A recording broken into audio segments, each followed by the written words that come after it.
Welcome to you all on my channel. I myself to be Shiv Kumar Yadav. और आज हम बात करेंगे एक नया टर्म जो कि मेंस प्रोस्पेक्टिव से बहुत ही इम्पोर्टेंट है, सोशल डेमोक्रेसी। सो आज हम बात करेंगे सोशल डेमोक्रेसी के बारे में। Okay, so before that if you are new to my channel so please go and hit the subscribe button and like button.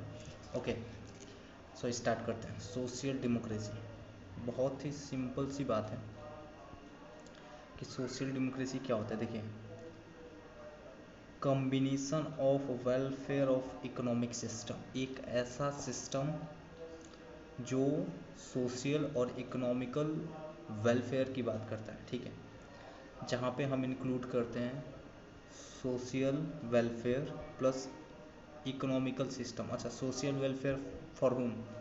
For the people. Okay, including the economic perspective. समझ गए? social welfare of the people including the economical perspective, money, resources, all these things. Okay, next, it help this country to achieve the significant outcome. Okay, अगर हम social democracy को maintain रखते हैं, achieve करते हैं, that help to improve our international trade, globalization, economic progress, that decreases the inequality and that high the living standard, highest labor participation rate in the world. Okay, तो जब कभी भी कोई भी सोसाइटी सोशल डेमोक्रेसी को maintain करती है, social democracy in the sense की combination of social welfare and economic system और सोशल वेलफेयर को जब कंबाइन करके हम एक ऐसे सोशल डेमोक्रेसी या फिर डेमोक्रेसी का चयन करते हैं, उसको हम सोशल डेमोक्रेसी बोलते हैं। ओके, और ये क्यों इम्पोर्टेंट है? क्योंकि ये ग्लोबलाइजेशन को इंक्रीज़ करता है। Okay, and then after inequality को डिक्रीज़ करता है, लिविंग स्टैंडर्ड को इंक्रीज़ करता है और लेबर पार्टिसिपेशन को भी इंक्रीज़ करता है। ओके, सो सोशलिज्म और कैपिटलिज्म क्या होता है, बहुत ही छोटे से में देखते हैं। Social democracy is the ideology that seek to promote egalitarian within the capitalist system.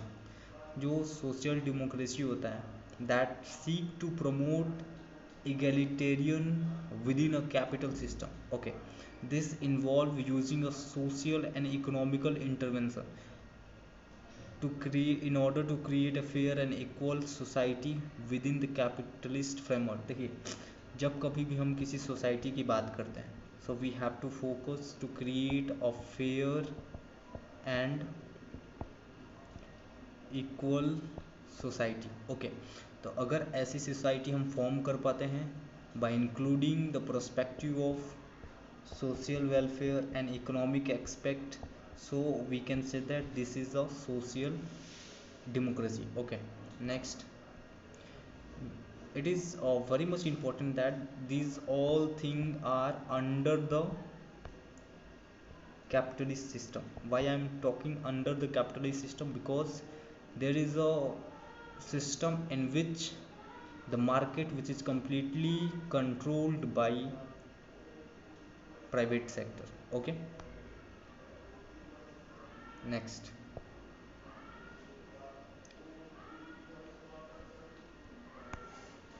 Equality की बात कर लेते हैं। So equality means social democracy that seek to create the greater equality within the society through the major such as wealth distribution and welfare provision. देखिए, जब भी हम equality की बात करते हैं तो equality in the sense in the economic prospective, in the political prospective, okay, in the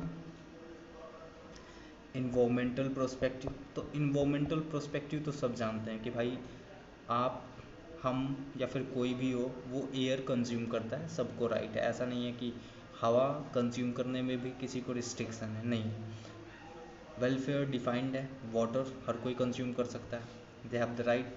अच्छा, इकोनॉमिक की बात करें तो इकोनॉमिक में जितने भी रिसोर्सेज हैं which is controlled by the state party. Okay, तो स्टेट पार्टी के पास पावर होती है, रिसोर्सेज होती है, they have the power to distribute the resources. State party क्या करती है? टू डिस्ट्रीब्यूट किस चीज़ को? रिसोर्सेज को। ओके, तो वो इस तरीके से डिस्ट्रीब्यूट करती हैं कि जो inequality in the term of wealth है विच डिक्रीजेस, मतलब जो पैसा है, मनी है, वो इक्वली सब में डिवाइड हो, इक्वली डिस्ट्रीब्यूट हो। ओके, समझ गए? तो this is the way through which we can maintain the equality in the society, by redistributing the resources which is available to the state, by redistributing the money, by redistributing the property, all this thing. Okay, तो ये काम किसका है भाई? Government का है। हम आप तो करते नहीं, हम आप तो अपनी प्रॉपर्टी लेके बैठे हुए हैं, लेकिन गवर्नमेंट क्या करती है, जो भी उसके पास रिसोर्सेज होती है वो ट्राई करती है कि एट लीस्ट जो रिसोर्सेज का डिस्ट्रीब्यूशन है वो सब में बराबर हो। Okay, for achieving the greater equality. Okay, evolution और रिवोल्यूशन में क्या डिफरेंस? देखिए, इवोल्यूशन और revolution, social democracy change through evolution rather than revolution. Revolution में क्या होता है कि क्रांति होती है ना, तो वो क्या होता है कि लिटिल बाइट वॉयलेटिव होता है। सो जो सोशल डेमोक्रेटिक होता है वो चाहते हैं कि इवोल्यूशन हो, मतलब चेंजेस हो, but in the positive sense, ना कि वॉयलेंस क्रिएट करके, ना कि एक अनवांटेड मीन के थ्रू, जबकि वो चाहते हैं कि सोशल डेमोक्रेटिक इंक्रीज हो through a legal meaning, through the legal means, through the legal procedure. Okay, it's tend to promote the model that combine capitalism and socialism, और इसमें दोनों मॉडल को इंक्लूड करते हैं, कैपिटलिज्म एंड सोशलिज्म दोनों को। Okay, universal service क्या होता है? So modern social democracy is the characterized by its commitment to the universal provision of the service such as health care, education, care service of elder and children। देखिए, society में कुछ ऐसे service हैं जिसको हम यूनिवर्सल सर्विस बोल सकते हैं। जैसे देखिए, जो एल्डर हैं उनकी मदद करना, उनको हेल्थ केयर सर्विस प्रोवाइड करना, जो चिल्ड्रेन हैं उनको एजुकेशन सिस्टम प्रोवाइड करना फ्री। ओके, जो वुमेन है उनको प्रोटेक्शन प्रोवाइड करना by state.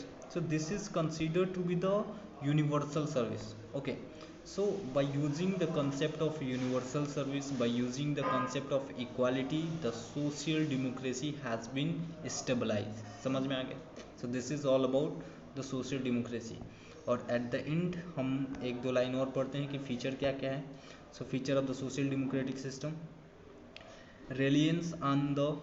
reliance on the representative and the participatory democratic institution, comprehensive social welfare scheme emphasize on the publicly provide social welfare and investment in the child care education and presence of the strong labor market।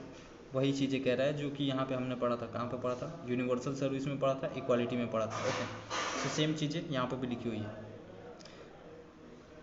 So thank you, this is all about for today's topic.